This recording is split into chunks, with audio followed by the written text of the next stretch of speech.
process, NATO, the allied states and the industry, and to facilitate direct dialogue between the alliance and the industrial sector. Only working together will identify the best solutions for our common challenges.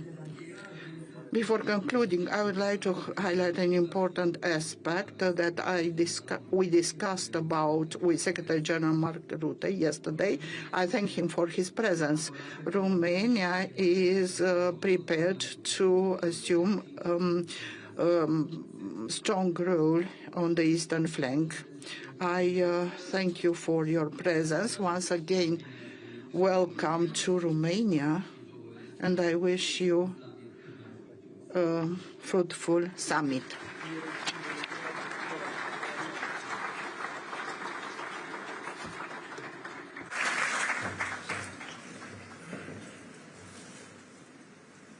President, thank you for that message of the extraordinary potential here today. Only through working together will we identify the best solutions, as you put it. Secretary General Mark Rutte took the helm at NATO just 13 months ago and has arguably led one of the fastest ramp-ups of allied defense spending and production, or as he has coined it, a quantum leap in our collective defense.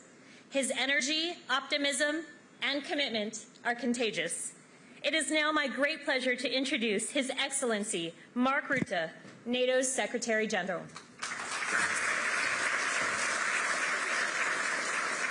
Well, thank you for that very kind introduction. President Dan, dear Nico Shor, ministers, excellencies, ambassadors present here, Admiral Van Jay, dear Pierre, ladies and gentlemen, good morning to you all. And first, let me thank you, President Dan, and Romania for hosting us here in Bucharest and for your lovely evening yesterday. And also a special thanks to Pierre and Tarja and your respective teams at Allied Command Transformation and NATO headquarters for co-organizing this forum. Thank you so much. And many thanks to all the industry executives for joining us. I'm really pleased to be here. This is such an impressive crowd. I think this is, Tarja, one of the biggest events in the context of industry and NATO we have ever organized. So thank you all for being here. You, the business and industry executives in this room, are the industrial component of our deterrence and defense. And there simply is no strong defense without a strong defense industry. Sometimes it is that simple. Many of you were also in The Hague at the NATO summit. And the NATO Summit Defense Industry Forum we organized in the context of the summit. I believe the whole summit in The Hague, including what we organized in the context of industry, was historic, it was successful, and we took important decisions to make NATO much stronger. And the President already mentioned a few of them. Because at that occasion, NATO leaders decided to invest 5% of GDP in defense by 2035. 5%. And we all know that's serious money, that's serious spending. But it is what we need to stay safe. As part of this, leaders agreed to buy more defense capabilities, including jets, tanks, ships, but also drones, ammunition, cyber, and space capabilities. We are now turning these decisions into action. And for this, we need you. The open dialogue between NATO and industry will be essential as we deliver on these commitments. We are making progress. You could even say we are making good progress. There's more cash on the table and even more will flow. European allies and Canada are really stepping up, including Romania, indeed, which has plans to increase its core defense spending to 3.5% by 2030. But of course, cash alone can't provide security. We need the capabilities, we need the equipment, real firepower, and of course, the most advanced tech. Because the threats we face are real and lasting. Russia's unprovoked war against Ukraine is the most obvious example of the threat. But the danger posed by Russia will not end when this war does. For the foreseeable future, Russia will remain a destabilizing force in Europe and the world. And Russia is not alone in its efforts to undermine the global rules. As you know, it is working with China, with North Korea, with Iran and others. They are increasing their defense industrial collaboration to unprecedented levels. They are preparing for long-term confrontation. We cannot be naive. We must be prepared. President Roosevelt famously said that powerful enemies must be outfought and outproduced. And that was in 1942. And the same can be said today. We call it peace through strength. And NATO will do its part, and we need industry to do yours.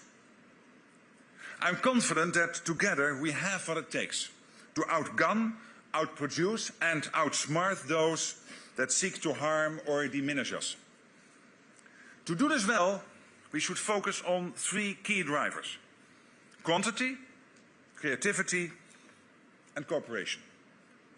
First, on quantity, we already have state-of-the-art systems, the best of the best. These give us an edge, and we will keep it sharp. But we need more, and we need it fast, and that means increasing production and shortening delivery times. We are already turning the tide on ammunition. Until recently, Russia was producing more ammunition than all NATO allies put together. But not anymore. Across the alliance, we are now opening dozens of new production lines and expanding existing ones. We are making more than we have done in decades. We need to build on this progress in other areas, from high-end air defense and low-cost drone interceptors. Here, quantity is key. And this brings me to the second driver, creativity. This is about the power of innovation. To stay safe in the future, we need to outsmart our adversaries, drawing on all our strength. There are creative minds in this room, I know, from large and established corporations to small startups. We need what you have to offer. And we live in free societies where your creativity can thrive. So bring your ideas, put your ingenuity to the test, and use NATO as your testbed. We have the Defence Innovation Accelerator for the North Atlantic, or Diana, with a network of test centers and accelerator sites across NATO countries. We also have the NATO Innovation Fund, the world's first multi-sovereign venture capital fund. Through this fund, we invest in deep tech, dual-use technology startups that can support our defense, our resilience and our security. So we can help develop the next generation of innovators. The third driver I want to talk about is cooperation. This is NATO's bread and butter. It's also the reason for this NATO-Industry Forum. Bringing together the ideas, the assets, the industry of 32 countries across Europe and North America is powerful. And there's even more we can do when we work with our partners, including the European Union, Ukraine, and countries in the Indo-Pacific region like Australia, Japan, New Zealand, and the Republic of Korea. We have so much to learn from each other. And by combining our efforts, we can produce more and increase innovation. It benefits us all. Dangerous times call for bold action. And this demands a degree of risk tolerance from all of us. As leaders take the political risk, industry is being asked to take some business risk. As you think of your shareholders, this may make you nervous. You are waiting for governments to sign long-term contracts, I know. And you're right. Sometimes governments need to do that. But I can tell you that when it comes to investing more in our defense, The political will is there. You heard the President. You know the decisions we took in The Hague. The political will is there. The money is there. The demand is there. And our security depends on it. So, as your business leaders, perhaps we can make a deal. On my end, I will continue to do all I can to urge governments to walk the talk and sign the contracts. And I promise we will do all we can from NATO to expedite procurement and keep supporting innovation. Tarja, Pierre, you are with me on this, I know. But in exchange, you need to be ready. Step up supply, expand existing production lines and open new ones. Don't let the fear of future surplus capacity keep you from meeting the real needs we face today. I have every confidence that what you produce will be purchased. There are great business opportunities for all of you and real benefits for us all. Because when industry steps up supply, the result is not only more security, also more economic growth and many more jobs. The defense dividend is real, and our mission couldn't be more worthy. So, let's work together to deliver a safer and more prosperous future for us all. Thank you very much.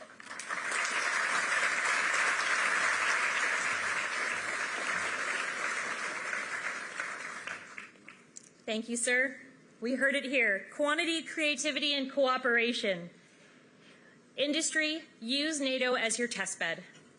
So with that, it is now my great pleasure to introduce Admiral Pierre Vandier, Supreme Allied Commander Transformation.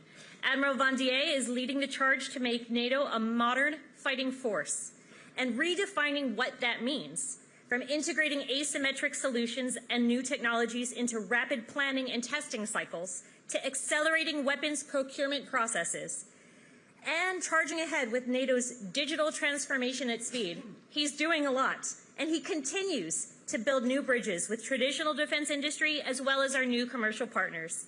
Admiral Vandier, the floor is yours.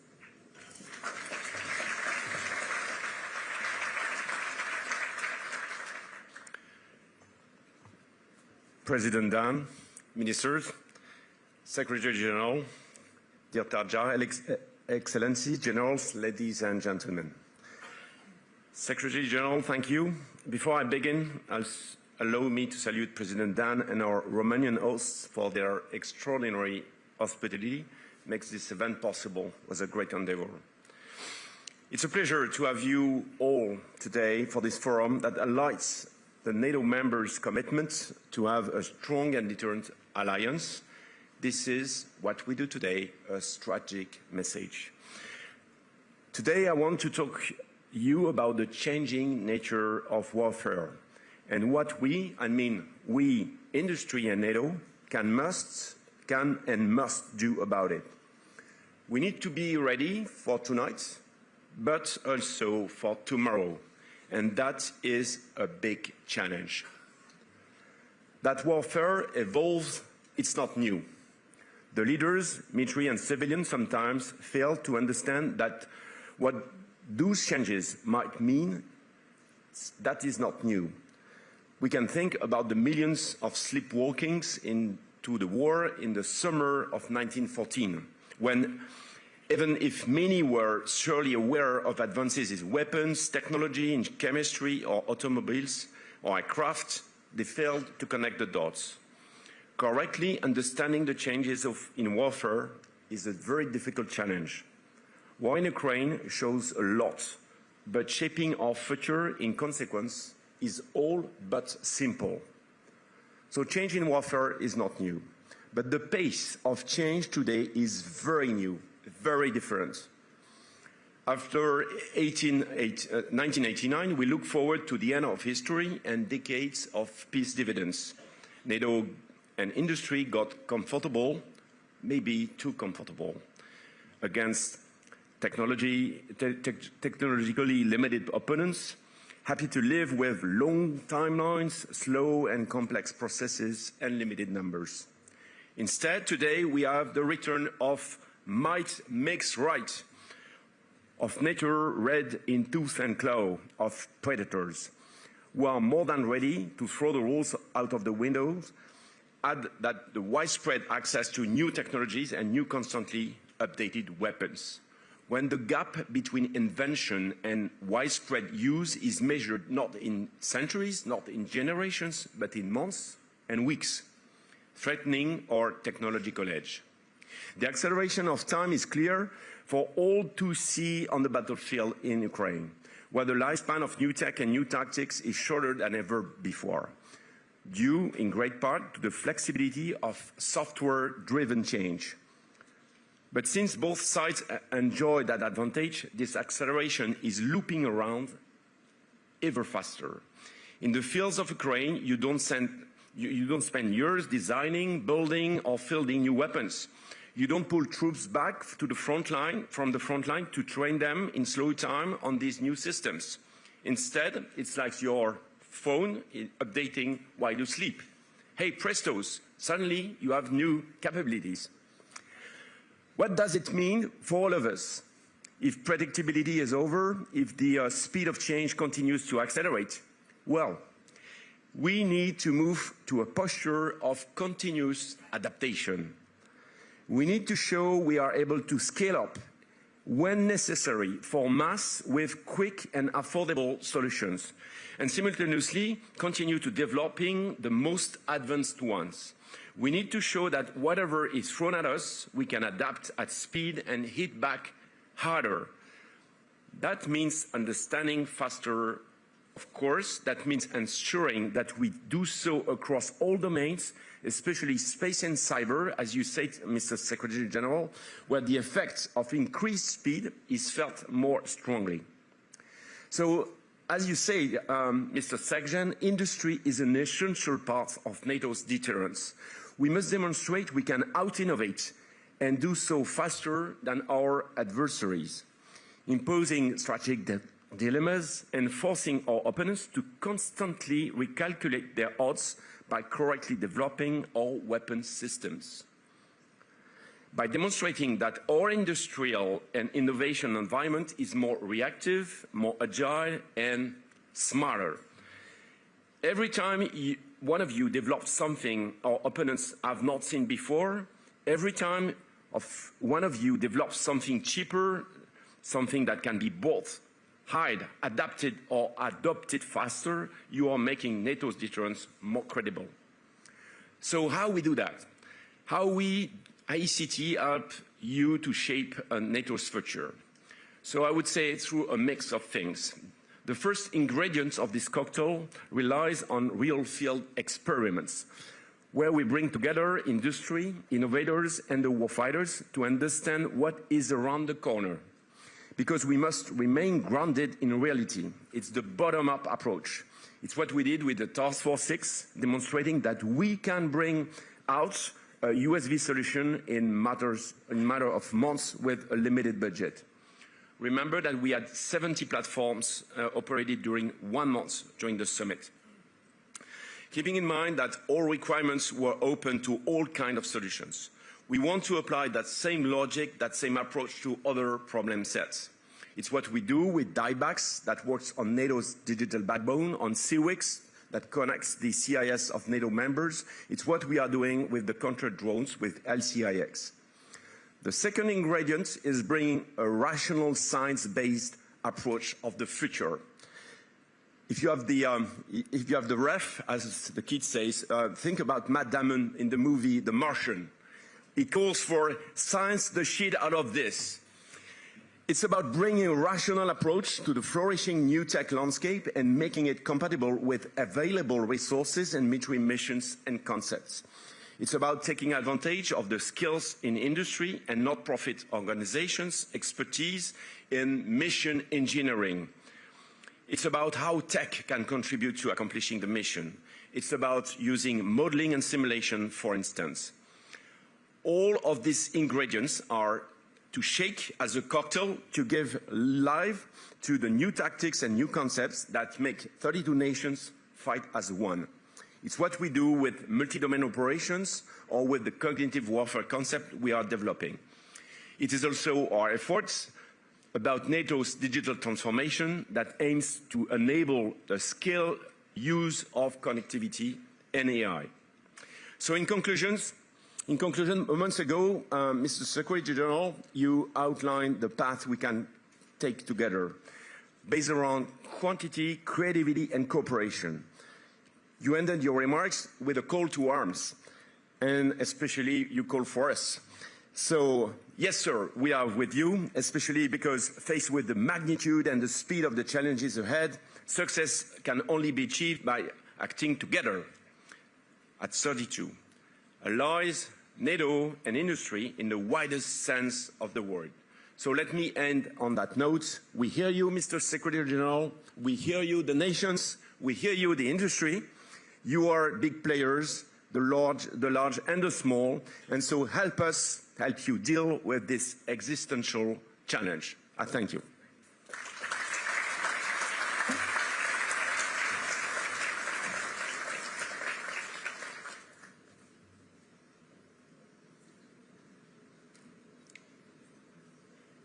Sir, as you say, it's all about delivery, and you just delivered. You have moved us forward into a posture of constant adaptation. For those of us who have been supporting NATO for decades, I can truly attest to feeling this change. So thank you for your leadership. We will hold a moment in case any of our senior leaders have to depart.